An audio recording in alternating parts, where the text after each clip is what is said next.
Dostlar, Masaldayıq. Lənkərandan gəldik Masallıya. Masaldan olan izləyicilərimiz yazsın. Biz Kolatan kəndindəyik. Kim bizi Masallın hansı kəndindən izləyir? Yazın hələ. Abunə olun, paylaşın. Səhifəmiz bizim bölgəyə aiddir. Lənkərana, Masallıya, Astaraya, Lerikə, Yardımlı, Cəllabad, Biləsi var. Eşq olsun Cənub bölgəsinin insanına, yəni talışlara.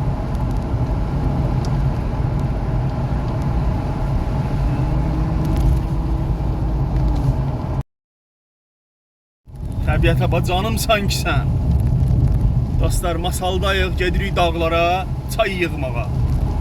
Eşq olsun bütün Masallı əhlinə. WhatsApp qrupumda nə qədər Masallılı var, hamısına ateşən salamlar. Ay canım, quşların səsini eşitsiz Rahim müəllim. Rahim müəllim, xahiş edirəm, biraz asta sürün. Vətəndaşlar, jurnalistlər daldadır. Hələ gəlib çatmayıblar bizə. Sağ olsun Rahim Muradov da kardeşimiz bizim uzaq yolumuzu yaxın elədi. Gətirdi bizi bura. Salam herkese.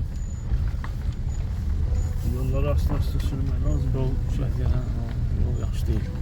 Orada görə yaxşı idi. Bura yaxşı deyil. Məsələn.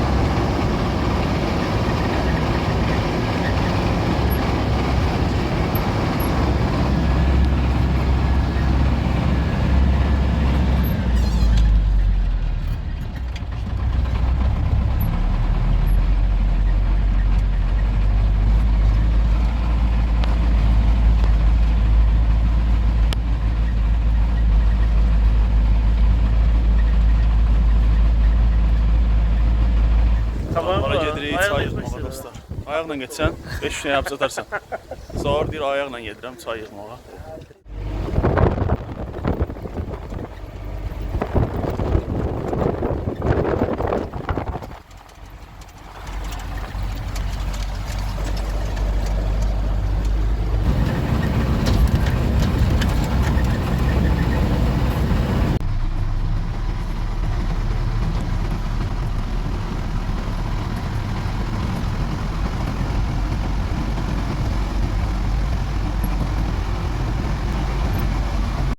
Nəhayət uzun bir dağ yolu qət edib, gəldik, çatdıq Masallının dağ kəndlərində, çay sahələrinə. Görüntülər möhtəşəmdir. Amma yol keçilməz idi, yəni zəhmətkeş insanlar hər gün bu yolu gəlib, bu çay sahələrinə qalxırlar və burada işleyen insanlar hakikaten de zahmetkeş insanlar.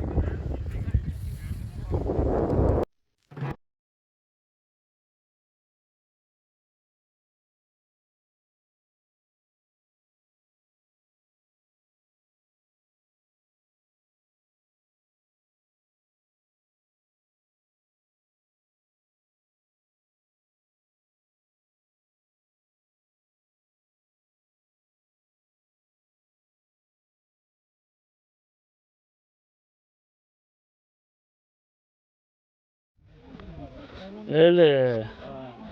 Ara gelmişsen. Arkadaki abrozlar. Gelmişsen onu dile. Oraya gelmişsen değil mi? Nece geldin? Yollar biraz hassasıydı. Hakikaten de. Ama tabiatı zordu. Masallının şarkıları görsəmiş. Sen bir tane böyle çay sahasında öyle Azər çay doğma çayın fonunda. Çayçılıq Cənub bölgəsində Astara, Lənkəran, Masallıda geniş yayılıb. Masallıda yəni bilmirdim o qədər olmağın, amma dağ ətəyi kəndlərdə sən demə çay sahələri var imiş. Zaur İsmailov ve Elvin Habiloğlu.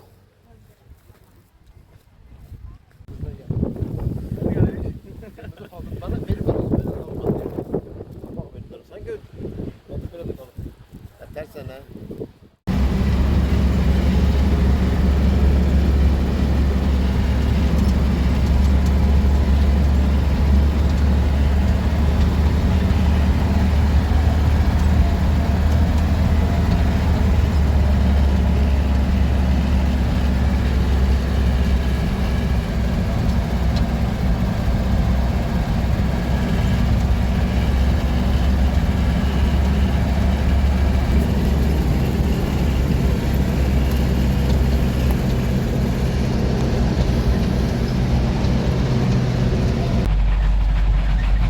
dostlar, gəlmişdik Masallıya.